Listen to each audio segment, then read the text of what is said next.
Hi, this is Len Epp from Leanpub, and in this podcast episode, I'll be talking with Thad McIlroy. Thad is an author and consultant who writes and blogs at thefutureofpublishing.com. His consulting work and experience reaches into many aspects of publishing, from print and the origins of desktop publishing to analysis of the latest tech, digital book publishing, and supply chain optimization and other areas. In addition to consulting, writing books, and blogging, Thad is also an accomplished speaker who has spoken at hundreds of events, from conferences to corporate meetings. In this interview, we're going to talk about Thad's career, his interests in tech, and his recently published report, An Authoritative Look at Book Publishing Startups. So thank you, Thad, for being on our podcast. Thank you, Len. Glad to be on board. Thanks. In these interviews, I normally like to start asking people about what I call their origin story. You've got a great one that ranges widely across the publishing industry. And I was wondering if you could tell us a little bit about how and why you first got interested in publishing, and an overview of your path to where you are today. Sure. I can go back centuries, but I'll only dip briefly into that. But I came out of a literary family. I mean, not that highbrow literary family, although Kenneth Graham being the one that I can point back to, that's fairly literate. But my father was Wind in the Willows, right? Yep. Yeah. He was. We have a very direct lineage, and my great uncle, who is also an author, he spent time with him as a boy, and then so that was Lawrence Hill Graham, who wrote a number of books for young adults at the turn of the last century, which were best sellers and award winners at the time, and totally unreadable today. And then my father was a novelist and had two novels published. He was working on a third one when he died. Did a lot of radio work, the Canadian Broadcasting Corporation, which you well know, CBC, and so that was sort of a milieu in which I grew up. My father always said to me, you're not the creative one in the family. You're going to be an engineer. It's your sister who will become a writer. And she does write, but she's not published. But my interest gravitated to book publishing. Where I really started in the industry was as a bookseller in Toronto in the 70s, and working for independent bookstores and then working for chain stores. And that's where I fell in love with the book industry, and that's really what's launched me forward to today. And did you grow up around Toronto? Yeah, I was born in Toronto, lived there for the first 30 years of my life, then moved to San Francisco. Okay, and what was I'm curious about your first sort of entry into the publishing industry. You worked for a bookseller, and I believe you also, early on, you edited a book about a Canadian Prime Minister as well. Yeah, well, that was after I started my first publishing company. So in the third or fourth year of my book-selling career, I had gone down to San Francisco. Actually, at the time, it was the annual convention of the American Booksellers Association, which is now the one called BEA. And in those days, it was a huge hall where all kinds of publishers, all shapes and sizes, would display their wares. And I was there with a friend at the conference out of interest, and saw all these small presses with nifty books where it's like, you can't get those in Canada. And then it's like, well, maybe I could start a little company and distribute some of these small presses. And so I did. I started what I called Virgo Press, because my partner and I were both September babies, so Virgos. And we started this as a distribution company out of my bedroom, basically. And then a friend came to me and said, I've got this amazing idea. I think it'd be a big bestseller. How to win Canada's lotteries was his idea. And this was when they were still pretty new. They were a phenomena. It was still something that was, fresh and exciting. They didn't have them every single place. They didn't have, 27 different kinds of tickets you could buy and so on. Wow.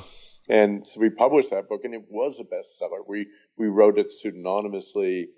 I and one other person wrote various chapters for it, and then I toured on behalf of the book. And so that was my first it was a self-publishing experience, but it launched what became Virgo Press, which ended up being a trade publisher of some substance. We ended up with 15 staff and about 60 titles published over about a 4-year period, and then ran into a situation where the bank decided they didn't want to be financing us anymore, called in our loan.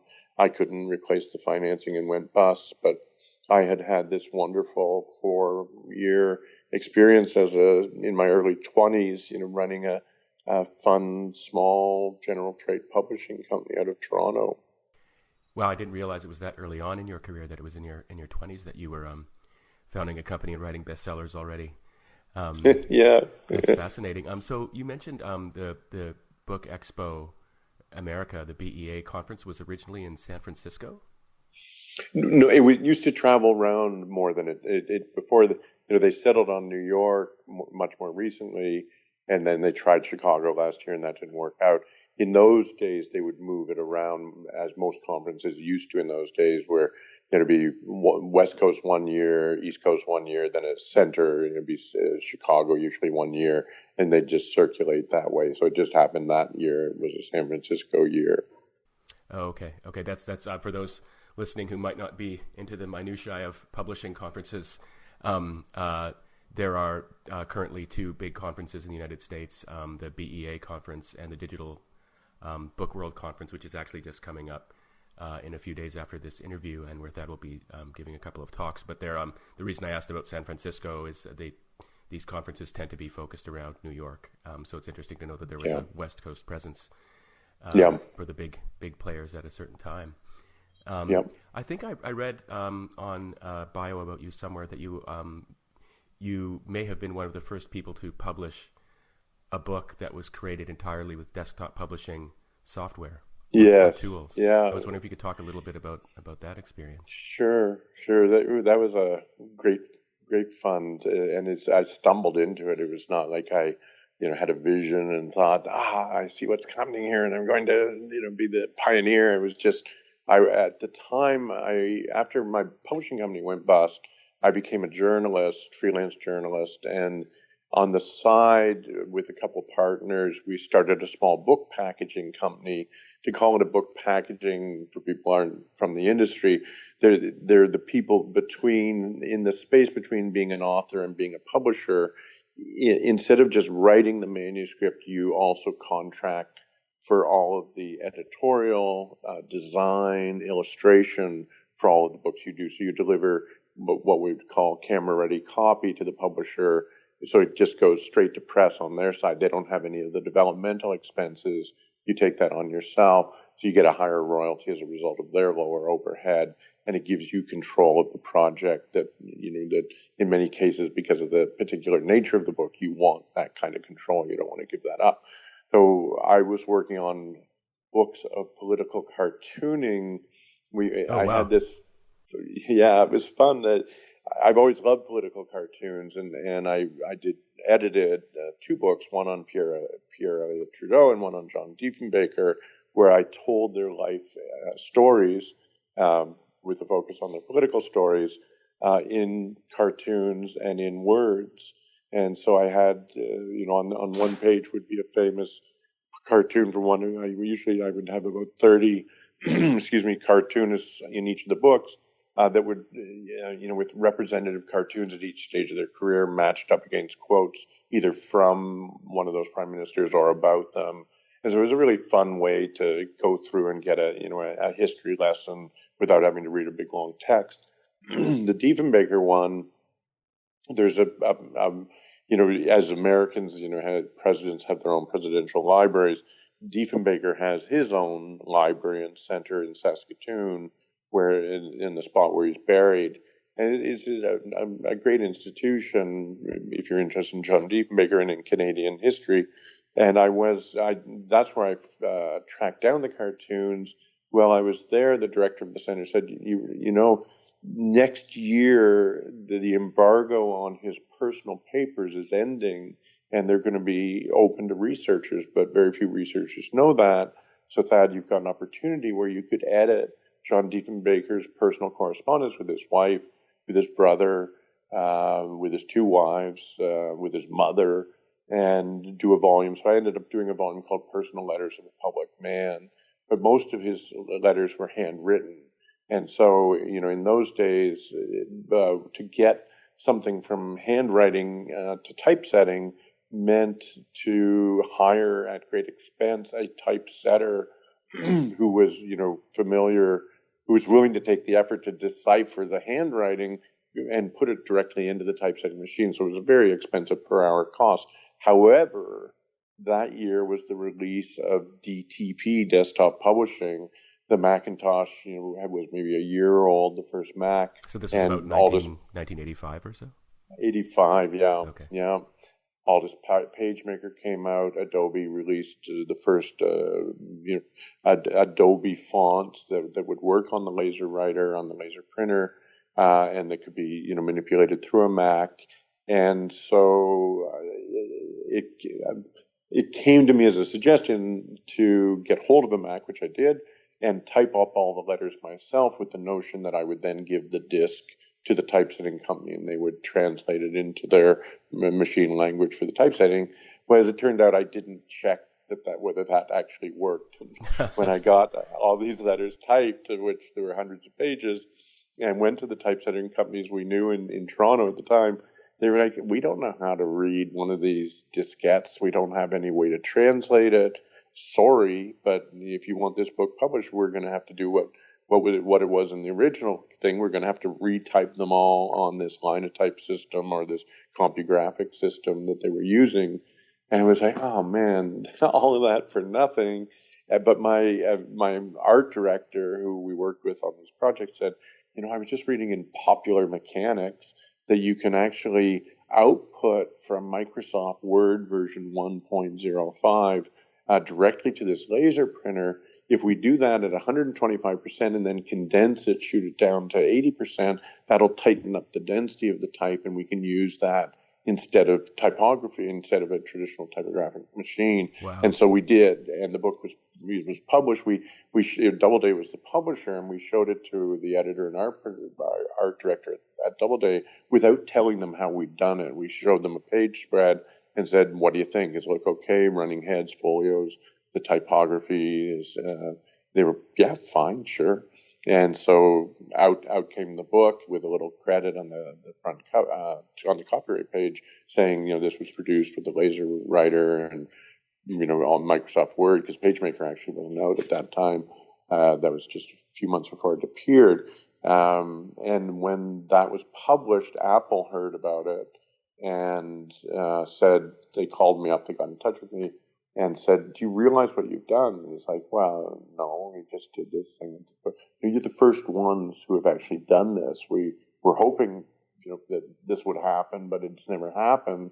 And so we got together and they ended up connecting me with a company that was going to become Canada's largest reseller of this equipment and technology. I became the product manager for this line, and so converted from being a journalist, a publisher, into a tech really, but a tech in the publishing industry. So that's where my career sort of transitioned into where it is today, where all of the work I do is at that intersection of the culture of publishing and the technology of publishing. That's a really fascinating story. I was wondering, I'm very surprised to hear, and it's a great story to hear that Apple found out and were aggressive and, sort of watchful enough to see this and reach out to you. I wanted to ask though, what did Doubleday do when they found Nothing. out? Nothing. Right. Nothing. Right. They didn't know what it meant. Mm-hmm. Yeah. That's fascinating. But they were fine with it. Yeah. It was fine. And you ended up in Vancouver at some point. And I wanted to see how that happened. I went to San Francisco when I turned 30 and lived there for 15 years, wanting to be closer to Silicon Valley, and also get away from the damn winters. And it seemed great, the city's fantastic, and it was so close to all of the technology of publishing. So I thought that would be a great opportunity. I'm a dual citizen because my father was born in New York. And so that was a great move. I was there till early in the new millennium. And then my mother got cancer. She lived in Toronto. I moved back to Toronto to look after her for what ended up being 3 years. And then found myself like, well, will I go back to San Francisco or what am I going to do now? I don't really like Toronto. I got away from here. I don't really want to be back here. And a friend had an opportunity with a house in West Vancouver, right on the ocean. And so I moved out to Vancouver and have been there since, very much in love with the city. Oh, thanks for that answer. It's great to learn how all these things connect. From the past to the present. You're in Victoria. Yeah, that's right. I'm in Victoria, British Columbia. So I'm sort of relatively new here. I've learned that all winters in Canada are not bad. Right. Just 99%. Where did you move there from? I moved here from Montreal. I've moved around a bit myself as well. So you've been plenty of tough winters there. Yeah. And before that, I was in England for a few years. So I've seen a little bit. The joke I tell is that to my American and British friends is that I now live on a Canadian island in the Pacific Ocean, which is something most people haven't even really heard of. Right. Your latest book is called Mobile Strategies for Digital Publishing: A Practical Guide to the Evolving Landscape, and it came out, I believe, in 2015. Yep. And I wanted to ask you, we don't need to go into it in depth, but what are some of the mobile strategies for digital publishing that you write about in the book, and what's your general opinion about the current state of affairs? I guess that is a big question.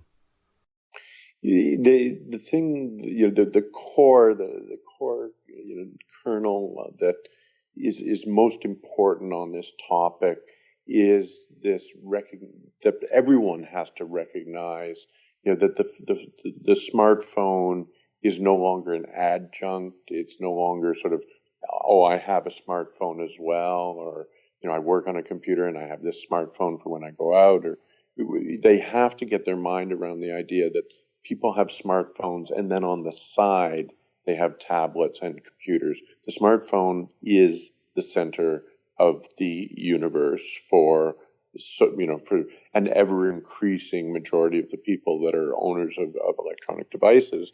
And so for publishers, who have always seen the smartphone as some kind of, lowly adjunct to be, at best accommodated, my message is no. Start by thinking about the smartphone when you're developing content. That you should be thinking, how is this going to display if someone's reading on a smartphone? And then you can figure out what it's going to look like as a printed book, because you know how to do that. You know how to make printed books. You've been doing that, throughout your career. But do you know how to make something optimal for a smartphone? And of course, they don't, and they're not. They're still not getting their mind around it fully. At the time, however, that there was this distraction around apps, and we all thought, that maybe the way to go, the way to embrace the space was via apps, and that hasn't turned out to be true. There, a lot of companies have done some interesting, innovative things around that space, but that hasn't been the answer. And so, is it in a browser, or do we just accept that the default apps, Kindle app, Kobo app, that is the interface by which books are communicated on smartphones? Well, as of today, yes. Is that the way it's going to be over time? I don't think so. I think there's a lot of transition still to take place. But my overall message to book publishers is start with the phone and work backwards from there. And do you think publishers are heeding that message? No, not at all. Not at all. And why do you think that is? Publishers are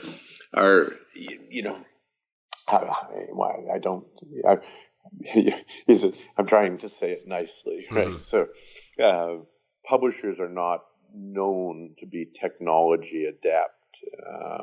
It's not been a technology industry, and even though it is now a technology industry, which is a big argument I try and push to people. And in my presentation, one of my presentations next week at DBW, I'm trying to convince the audience, it's like, in the same way you should be thinking mobile first, you should be thinking technology first. You should be thinking of your publishing company as a technology company that also does these interesting artistic, craft, cultural artifacts. But this has to take place via technology. And, but publishing companies are not in that mind space at all.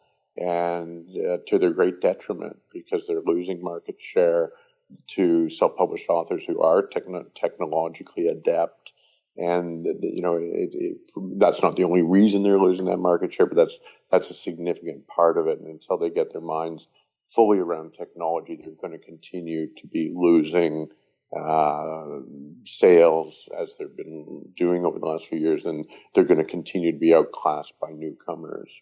Yeah, that's really interesting. It reminds me of an experience I had at the BEA, or Book Expo America conference in New York. I think it was in 2013.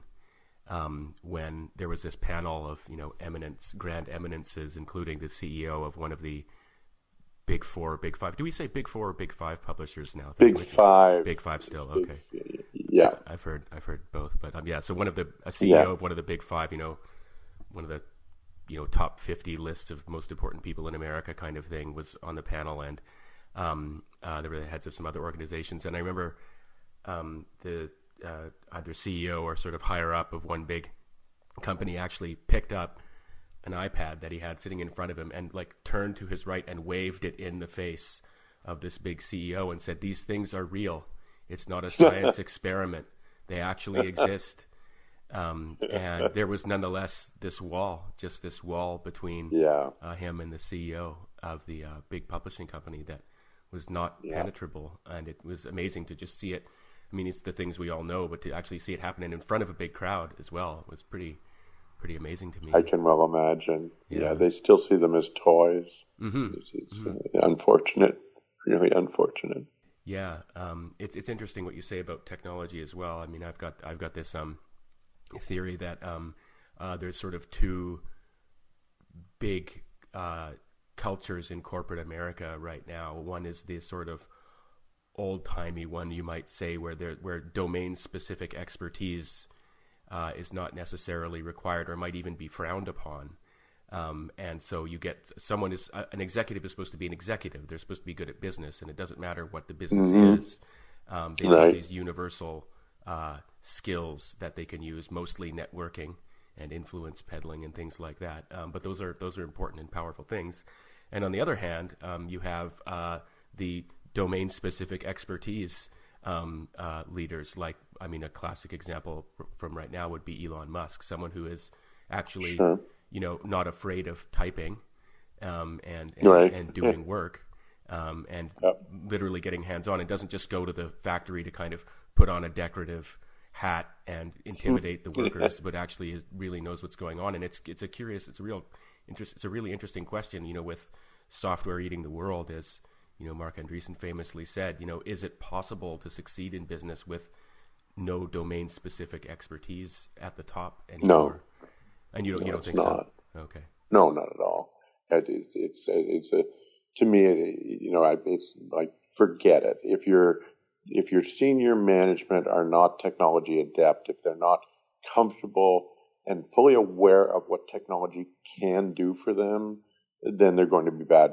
They're not managing the company anywhere near its full potential, period.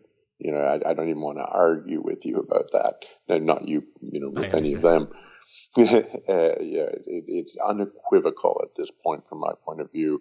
They are losing competitive advantage every day they fail to put that expertise in at the highest levels of their company. And I imagine that as a consultant with technical expertise, this must be something that there are lots of people out there who I'm sure are aware that this is something they require and that they need to find that expertise somewhere.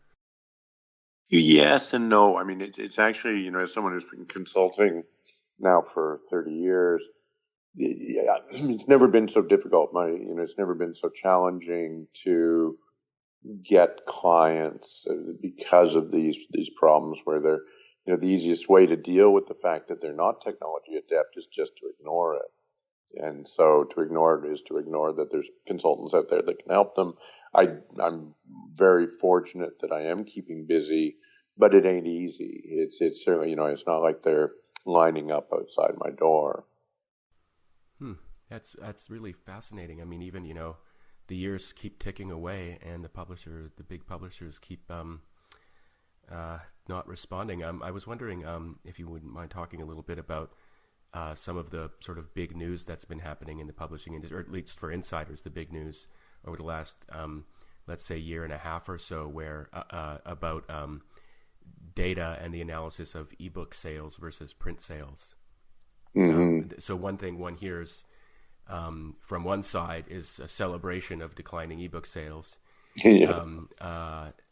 And what one hears from the other side is no celebration because, first of all, on the other side, people like ebook sales, as one would think publishers would, but also there is no decline in ebook sales, is what some people are saying. I was wondering what your, much more informed than my own position on that issue might be.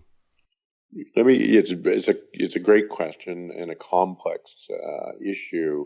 So let me try and give a really short answer, which is hard for me to do, but I'll try and do that because otherwise I could sort of head off for 20 minutes on this, but you can then ask for some clarification. Short answer, yes, ebook sales are declining for the big five and for, as it turns out, a pool of about 1,200 publishers who are measured regularly by the Association of American Publishers. There is a measurable decline. The factor that seems most certain to be the reason for that decline is the fact that the prices have gone way up as a result of a legal thing that went on between Apple and the publishers and the Department of Competition in the U.S. So it gave the publishers the ability to up the prices, and they did, and ludicrously so in my view. But they did, and coincident with that, the sales have gone way down. And so it does appear very much there's one other issue, but that seems to be the biggest one. At the same time, self-publishers are growing. They've reached some kind of a plateau recently, but the growth has been enormous over the last decade in self-publishing. And so all of that, 97% of self-publishing activity is digital, not print. And so, all of where the big publishers are saying our sales in ebooks are down, well, these other people who really are your competition, and then, part of what they can't get their mind around is that, well, this little self-publisher, they're not my competition. Well, en masse, they are your competition, and there are tens of thousands of them, hundreds of thousands of them, and they are succeeding where you are failing. And how are they succeeding? Both in pricing, of course, but in understanding the technology and where the technology intersects the marketing. They understand that far better than the large publishers. And, so that's the real story of ebooks. They're not declining overall. I watched an interview with you on YouTube. It might have been with Joanna Penn. In which you talk about, I've read a little bit about you the last couple of days in preparation for this interview, so it might have been another source, but where you talk about there's a kind of irony where Amazon is obviously gigantic and is a preoccupation of publishers and self-publishers, but actually books, which it was known for initially, are a very small part overall of what Amazon does. The irony is that although books and ebooks, even in themselves as a smaller subset of book publishing generally, are to the rest of us huge. It's a huge industry, right? The book publishing industry is like $150 billion a year worldwide. It's bigger than other forms of media. But for Amazon, they're so big that books are a small part of what they do, and yet they somehow just effortlessly dominate all these other companies, and these companies have become almost entirely reliant on or existentially dependent upon Amazon doing its job well in their world. And I was wondering what your position might be on, if you were, CEO of a big five publishing company, or if you had been for the last 10 years, what would you do with respect to Amazon? Yeah, that's the huge elephant in the publishing room. And, there's a lot of antipathy towards Amazon, and understandably so, but forget that. They're almost all of my clients, Amazon is now their largest single customer and growing. Amazon, the numbers they suggest that Amazon controls about 75% of ebook distribution in the United States. So, most of my data, I'm very U.S. focused, even though I'm Canadian based. My career was built in the U.S., so you'll forgive me that Sure. My figures generally are U.S. reference. In some cases, I've also got Canadian data, but generally speaking, as we're used to, the publishing industry in Canada pretty much mirrors, the structure of the U.S. company with some very significant differences. But anyway, to use U.S. data is not to greatly mislead about Canada. But my apologies, I don't have. Oh no, that's okay. Exactly the specifics. We're based in Canada, but basically our same audience. Issue with audience. Yeah. Good. Yeah, so in the U.S., 75% control of ebooks, about 50% control of all book sales, physical and digital. So Amazon, it's like the contest is over, Amazon won. And you can cry about that all you want, but it's not going to help you at all. Amazon won.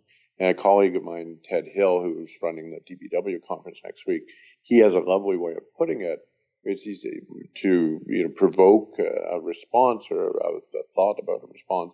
What if Amazon was not merely your biggest customer? What if they were your only customer? How would you run your publishing company if they literally took over the rest of the market? Which, in fact, if you track the trend, at some point, that's not a completely ludicrous thing. But as a brain exercise, it's really important to think through if there is only one distributor and that distributor is Amazon and we know how they behave, what does that do to publishing? Well, it's not all negative because Amazon's a fabulous marketer, as you're suggesting in what you say, books are an insignificant portion of their revenue, but part of what makes Amazon so awesome, awe-inspiring, is that the markets they don't even care about from a fiscal perspective. They run them as if that was the only thing they did. And so in book marketing, they continue to be incredibly innovative, incredibly aggressive.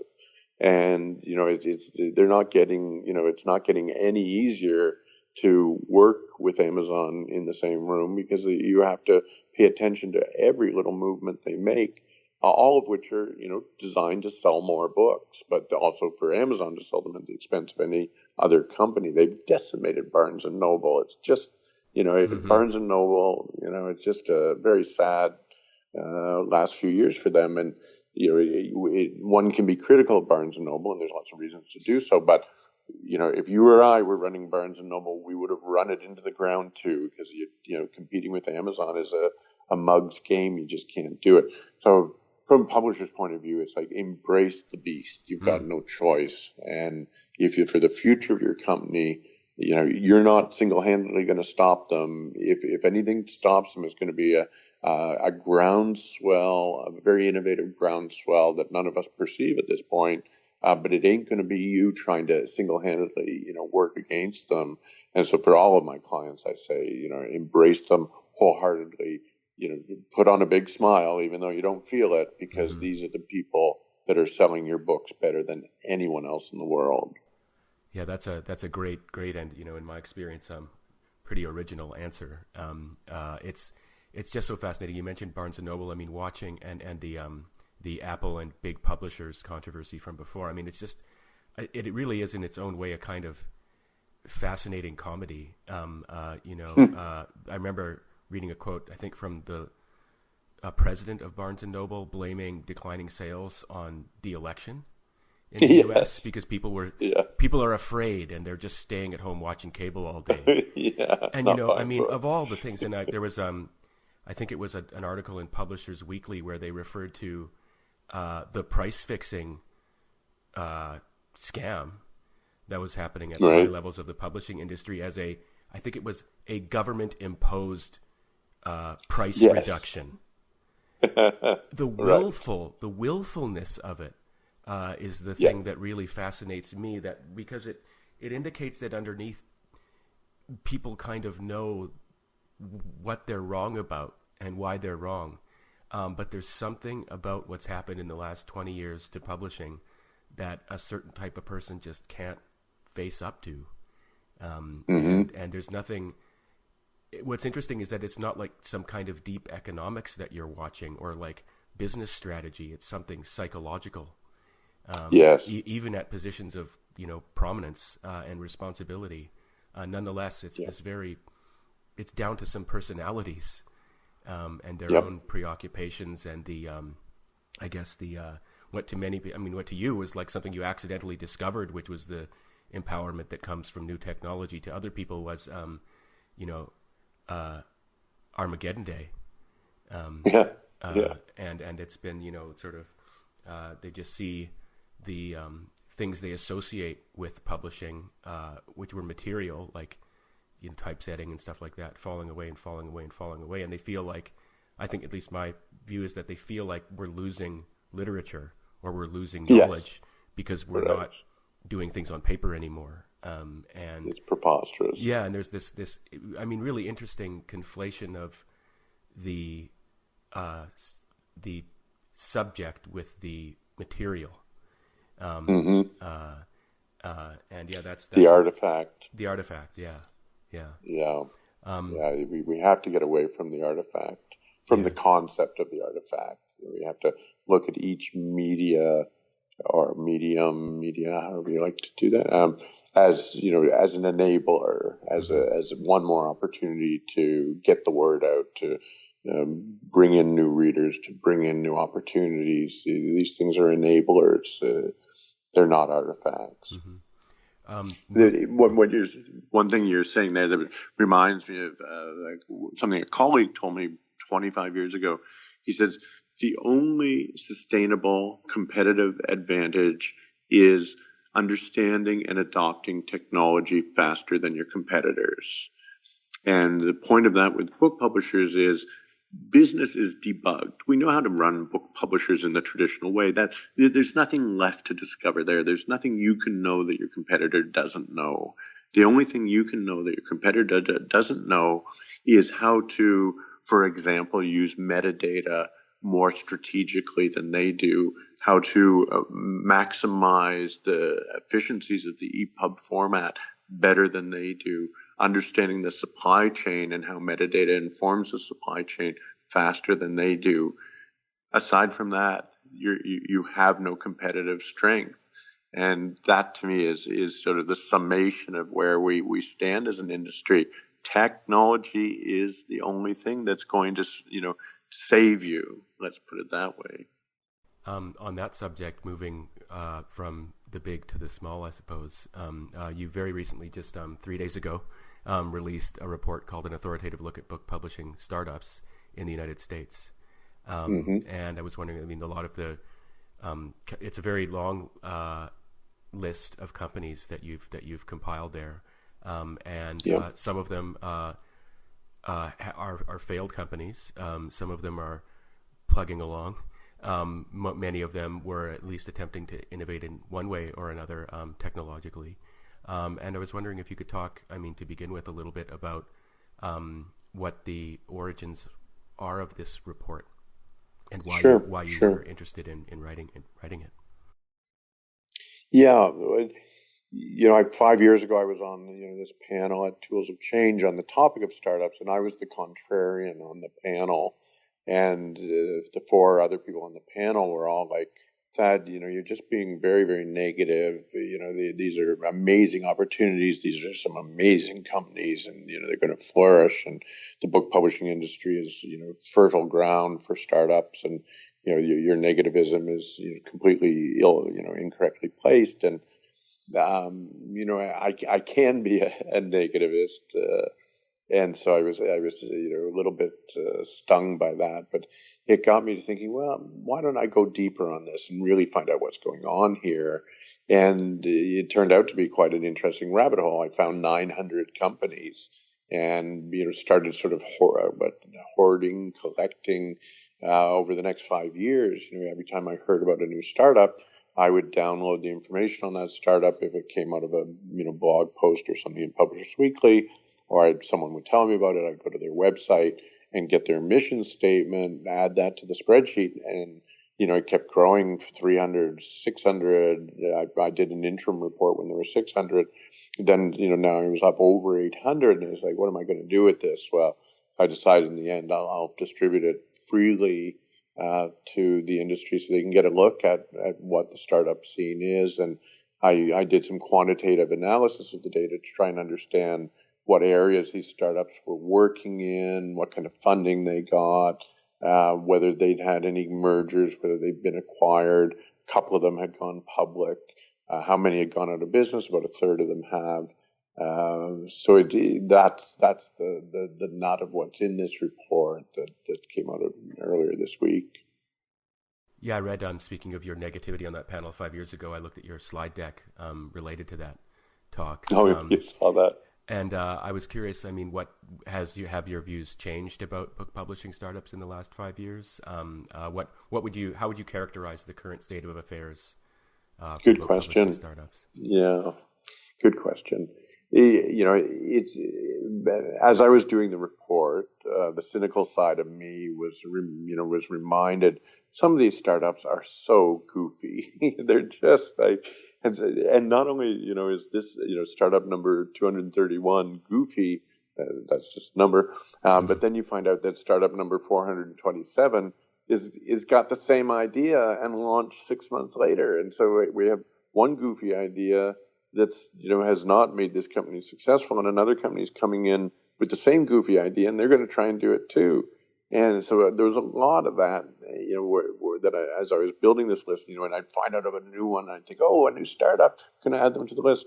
Oh my God, their mission statement is the same as 23 others of these startups that, a third of which are already out of business. And so what I saw going on there is, that there's a cult of startups, right? And I pointed out a little bit in the report, but we know it, right? I mean, the media, whatever newspaper or website you're on, as long as that company can say we're a startup and we're looking to disrupt this or that, the media eats it up because the public eats it up because there are so many glamorous stories around, the magic, billions that can be made out of thin air 6 months after startup. So I understand what the allure of that is, but people have to, get down to earth a little bit more and realize that just because they said they're a startup, just because they're enabled by the web, just because there's, Mark Zuckerberg exists, doesn't mean this is a good idea or that this company's going anywhere.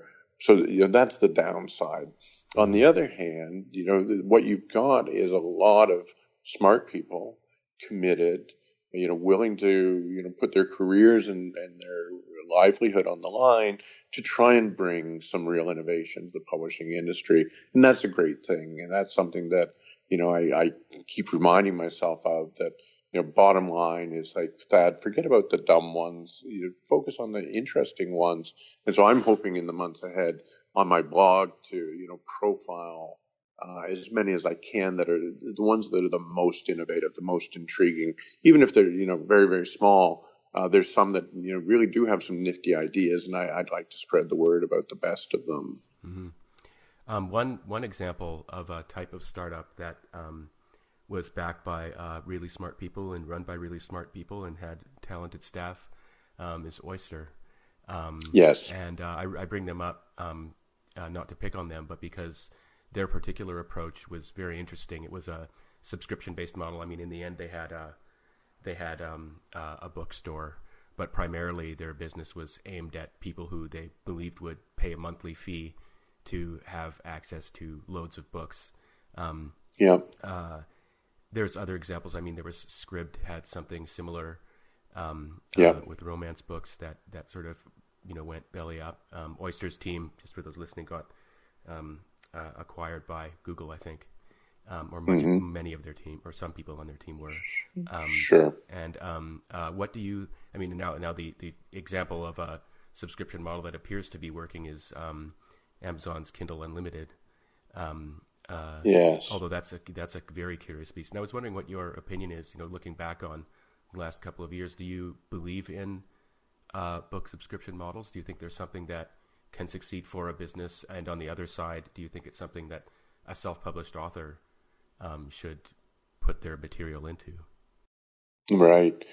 To me, at the time, it's easy now retrospectively because they have failed to say, well, it wasn't a good idea. But at the time, before they failed, there was a lot of hype surrounding it. And I was thinking, like, subscription model, all the books that you would want to get hold of, isn't that called the public library? I think I already got that. and I don't pay, an annual fee, and I can get hold of, and if that, if my branch doesn't have it, they have inter-branch loans and so on. So the only thing that made sense on the subscription model to me was this kind of instant access, not having to go through the queue at the library or get on, for the popular books. You have to wait a couple months if you want the ebook version, until it becomes available, or even the print version. Sometimes you're on a list for a couple months. So for instant gratification, the subscription model made sense, except there too, it fell apart because no matter what, they were going to be missing some of the books you wanted, because, they could only, even if they had the big five, which they didn't, but let's say all the big five agreed to it, that's only, 50% of the trade books published by established companies, leaving out the self-published authors. Only 50% of the books published each year in the United States come from the big five. So, it's another several thousand publishers that you need to sign up if you want the other 50%. So that, it was never going to be a place where where I could say to myself, oh, I'll just go on to Oyster because I can get it right away. I can go onto Amazon and I can buy it right away, and so that's already available to me, and it's only a few bucks, and I can have it instantly. So the subscription model to me was never a profoundly smart idea, and what Oyster ran into was a particular problem whereby they couldn't get the publishers on board, and so they had to pay way too much for these books, and so it was not economically feasible, which hastened their demise. Scribs, is still in business for various reasons, but virtually all of the subscription ones that are on my list, have gone out of business. And so to me, that was a combination of the publishers undermining them, but also that the primary value proposition had not been fully developed, and it wasn't that compelling. If indeed, is it our manifest destiny that Kevin Kelly would argue that every book is going to be online and available to us on a subscription model eventually, that somehow we'll figure out, the way to have one source. Would it be a public source? I don't know. Will it be Amazon? Who knows? But sort of our manifest destiny, or the way it would best work for people, is yes, you could access any book at any time, in the moment that you're interested in doing it. You don't have to purchase it. You can either borrow it with some sort of funded subscription model or whatever it would be. That makes sense to me over time. How we're going to get from here to there, I don't know. And if you were advising a self-published author or a group of self-published authors, would you recommend to them that they try Amazon's Kindle Unlimited, and put it in there? Yeah, that's another tough one.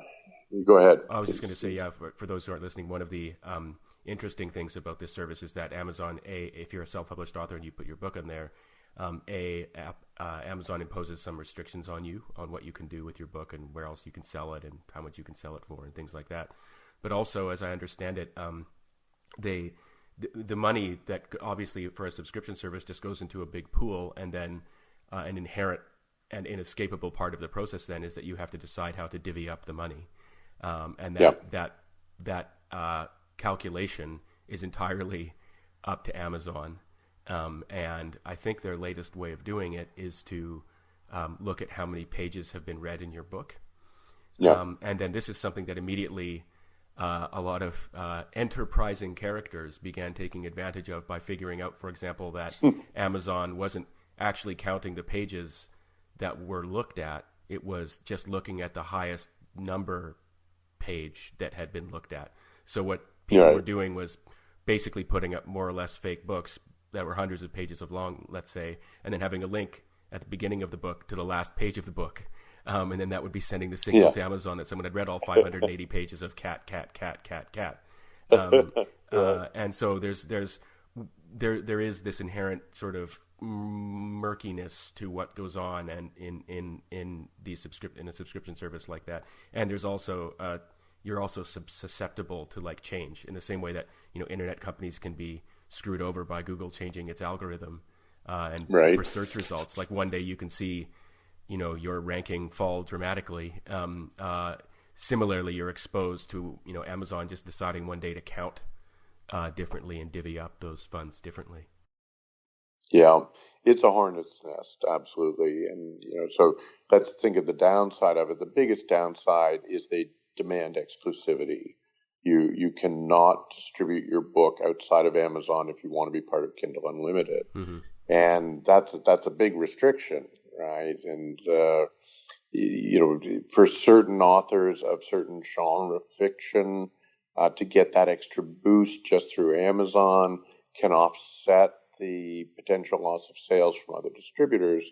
But if you're an author of substance, if I can use that as a broad, rubric to suggest, the more committed fiction writers and all of the nonfiction writers who are trying to produce, books that really add to the canon, it's an unacceptable restriction. There's too many other ways that readers, that you will miss being able to connect with readers if you stick with that restriction. So it works best for genre fiction, and it is a chunk of change. They put $15-16 million a month into that fund. So, in fact, you think about it over on an annualized basis, it's upwards of $200 million of what amounts to royalties that are going to the self-published author community.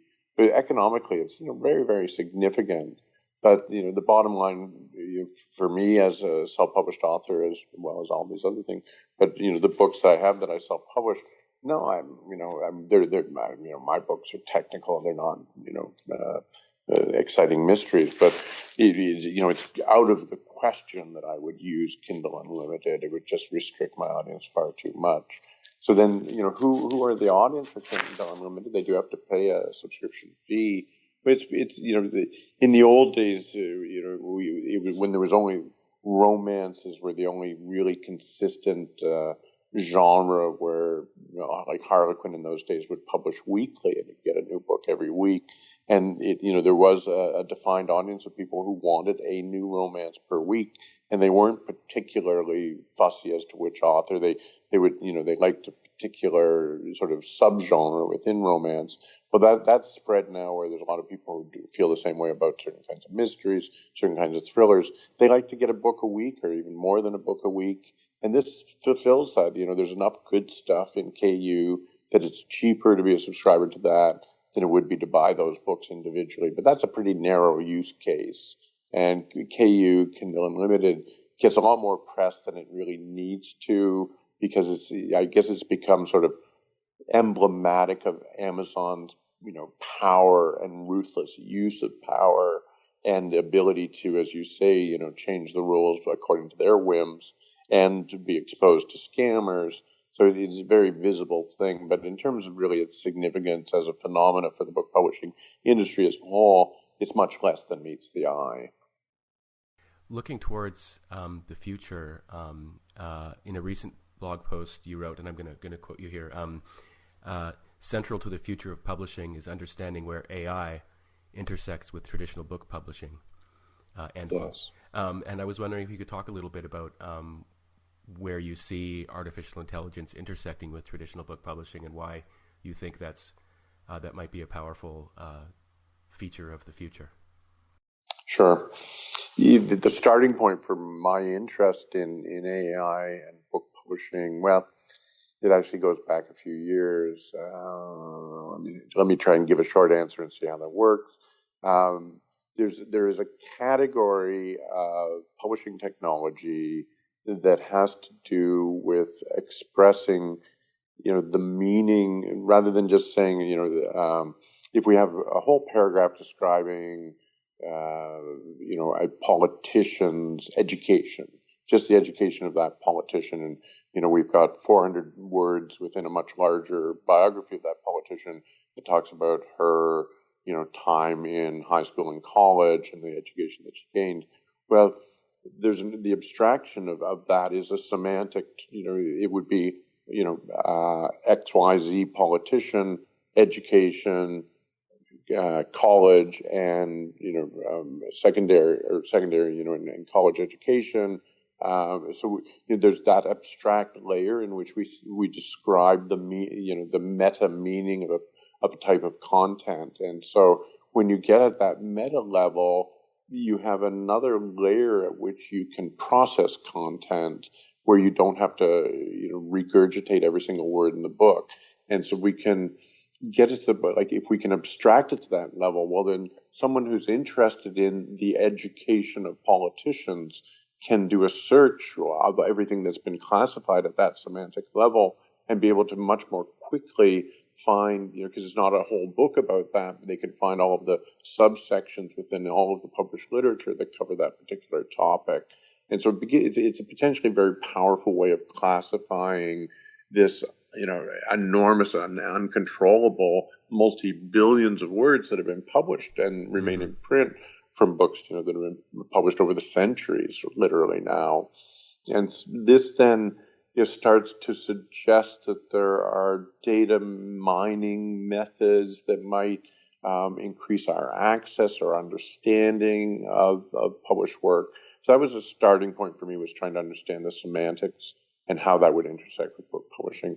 The next thing that happened is Google, Yahoo, and Yandex in Russia came up with a standard called schema.org, which is based on semantic representations of content and allows those search engines to understand content better than, if you make the effort to explain what the content is at a semantic level, those search engines can do a better job of locating your content. So that put a big impetus onto publishers to start to get a handle on semantics as well. I'll just take a sip of water here. Sure. So then the next thing that happened that triggered me was this book that you would have seen on my blog when I reviewed it on a couple of posts, the Bestseller Code. And the Bestseller Code is a fascinating book whereby the two authors, who are both scientists, they are scientists. These aren't just, it's not just a exploitive, look at some secret little method that they came up with. That's the magic Bestseller Code. No, these people have done some very extensive analysis of the patterns of the words in certain in best-selling book, of the sentiments that are aroused by those words, types of characters, the plot arc, and all this sort of thing. And have come up with a formula, a code, the Bestseller Code, that identifies the commonalities in the books that have become New York Times bestsellers. And while they aren't willing to offer it as a prescriptive, i.e., do this, your book will become one of those bestsellers, their interim report is really what the book amounts to, where they're able to say, we have in fact come up with a scientific quantification of books, so using the techniques that we now put under the broad rubric of artificial intelligence, things such as sentiment analysis, text mining, what else to be in there, but you know what I mean. So there are a whole set of secondary technologies that are thrown under the umbrella of artificial intelligence.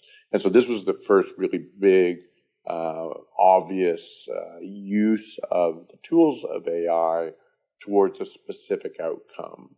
And, it certainly, as a publisher, you just have to start scratching your head and saying, okay, so could I use some of this text mining, sentiment analysis to evaluate incoming manuscripts and be able to make some kind of a qualitative assessment based not just on a human reading of that book?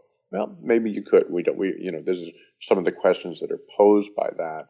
So coming back to the question that you're posing to me, what my feeling is that the science of artificial intelligence is coming forward by leaps and bounds. The publishing industry has enormous amounts of data in the form of text, and there is an intersection point between those two things that we're just beginning to get a look at, but which I think is going to be quite profound in the years to follow. Yeah, well, thanks for that. That's a really great answer. It was sparking in me thinking about Netflix. Netflix sort of is well known for having highly detailed metadata around its shows. Right. And, it can be like, this person likes movies that are kind of like Quentin Tarantino movies, which have characters named Joe, who dies in scene in Act 3 when something falls on his head. It'll be like and they can categorize the same show many different ways like that.